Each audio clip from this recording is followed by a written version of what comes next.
Salut, je voulais te présenter une application que j'ai découverte l'année dernière et je voulais te partager Paper Tool. C'est cette application qui est là. Et c'est une application qui se trouve sur iPad en tout cas, sur Apple Store et qui nécessite un stylet quand même pour l'utilisation.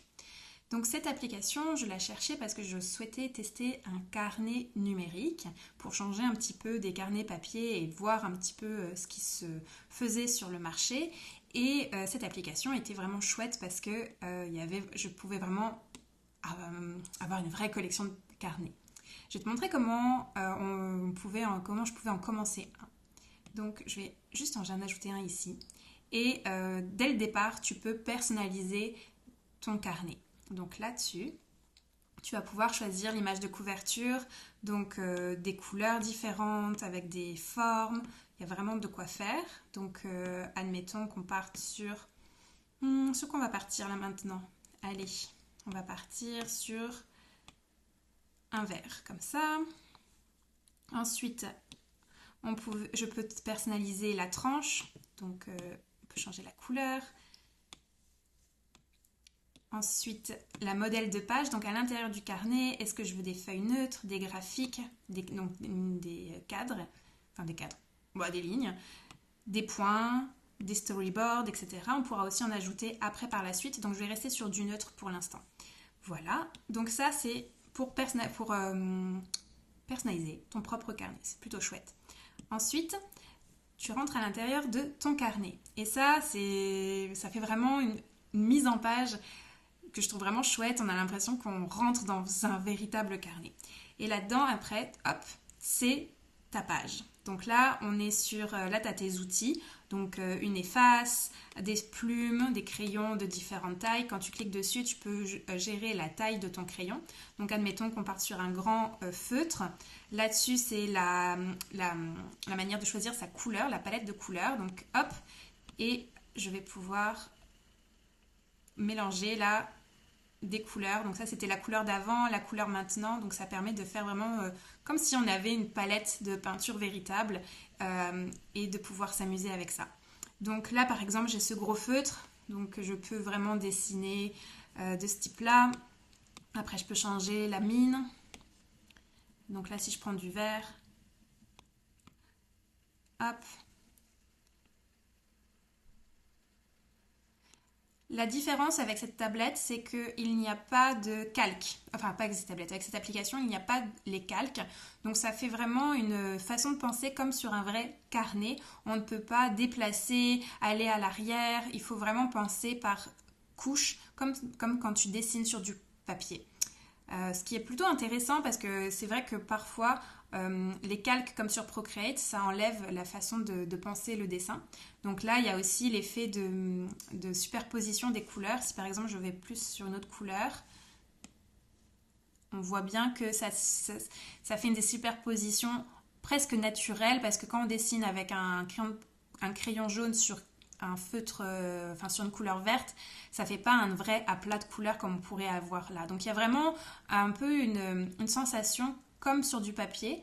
On peut vraiment colorier des parties, avoir le côté où on dépasse, et puis si on dépasse, on a l'efface qui fait vraiment effacer tout le contour. On a la possibilité de faire marche arrière et bien sûr de dézoomer si on a besoin. Voilà. Ensuite, on peut rajouter... Oups. Ça, des fois, j'ai un peu du mal avec cette... Normalement, on est censé pouvoir rajouter des pages. Alors... Ouais, vous voyez, là, il y a des petites choses où de temps en temps, c'est pas super. Ok, on va faire comme ça. Voilà. Ensuite, là, c'est le rouleau. Donc là, le rouleau, ce qui est différent aussi, c'est vraiment pas un pinceau comme sur Procreate. C'est vraiment une autre façon de voir les choses. Ça permet de faire vraiment des formes aléatoires. Donc c'est vraiment assez intéressant. Voilà. Puis si je veux mettre une autre couleur, on continue là-dedans. Ah, bah non, en fait, on n'y arrive pas, c'est pas grave. Donc voilà, donc là, il y a aussi des pinceaux. Les pinceaux, si je veux montrer un peu la différence, on a vraiment un peu le côté peinture. Alors, les mines ne sont pas aussi belles que sur Procreate, je trouve. On a un côté un peu plus Quoique quand on l'utilise vraiment à plat, le pinceau, ça fait quand même quelque chose d'intéressant. Mais voilà. Donc, on peut vraiment s'amuser à créer plein de textures et avoir l'impression de remplir un vrai carnet. La fluidité de l'outil n'est pas terrible, pour être honnête. En plus de ça, quand on exporte, donc le carnet, donc ça donne un effet assez sympa de pouvoir feuilleter son carnet comme ça. Je trouve que c'est plutôt chouette. Les grands inconvénients, c'est qu'après à l'export, on peut exporter ça. On peut exporter en PDF ou juste enregistrer une page. Mais malheureusement, l'export fait qu'on ne voit plus l'effet du carnet. Il n'y aura pas la pliure comme là on peut avoir qui donne quand même l'impression d'un carnet, ça va être un PDF standard. Donc ça c'est le gros bémol pour moi et c'est aussi une des raisons, donc déjà le fait que je ne l'ai pas vraiment beaucoup utilisé, c'est la qualité des pinceaux, c'est pas très souple. La navigation, les choses qui partent, vous voyez, je suis pas très à l'aise, et ben ça m'a vraiment très vite énervée, donc pour ça c'est un gros bémol. Ensuite, quand je retourne à ma galerie des carnets, si je retourne là-dessus, non, en fait non. Voilà, donc je vais juste te montrer aussi dans quelle situation je l'avais utilisé. Je l'avais utilisé dans le cadre comment ça s'appelle, des cohortes du journal de bord dans la saison 2. J'avais vraiment envie de garder une trace collective de toutes nos rencontres et j'en avais fait un petit carnet. Donc je trouvais ça très intéressant de pouvoir feuilleter nos expériences et livrer un carnet numérique. C'était ça qui m'avait vraiment plu de cette application.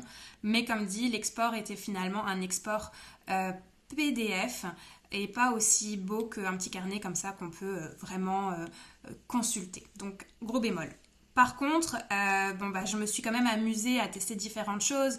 Là-dedans, j'avais essayé de faire des dessins, des collages, des genres de choses comme ça. Voilà. Bon, c'est un peu exploratoire, expérimental. Ça vaut pas la peine vraiment de se lancer dans cette application, à part si on a vraiment envie de tester. La chose qui peut être vraiment intéressante par contre, c'est les carnets pré-remplis.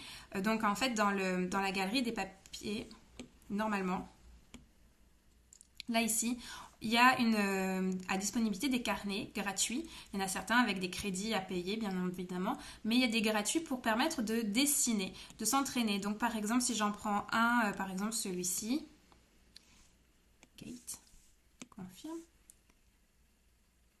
start, hop, juste pour te montrer. Donc là-dedans, tu peux vraiment avoir un carnet pour remplir des... Alors, ça m'énerve ça, cette application pour pas tourner les pages là. En tout cas, un petit carnet pour remplir, ok, pourquoi pas.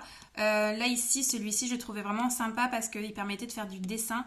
Là par exemple, on pouvait remplir, il y avait des plantes et on pouvait vraiment venir dessiner autour des tiges. Donc ça c'est un beau moyen pour en soirée, dans le canapé, devant une série, c'est sans prise de tête. Et voilà, donc là il y avait plein de choses pour pouvoir faire émerger sa créativité. Donc voilà, c'est quand même assez sympa de pouvoir avoir des gabarits tout faits et puis de se laisser porter là-dedans. Je dirais que ça c'est un bon plus si on veut jouer avec le visuel sans prise de tête. Voilà, donc voilà pour cette application. J'ai pas encore trouvé l'application qui me permet de faire des carnets numériques vraiment optimum. Donc si tu as des bonnes applications, n'hésite pas à partager en commentaire. Voilà.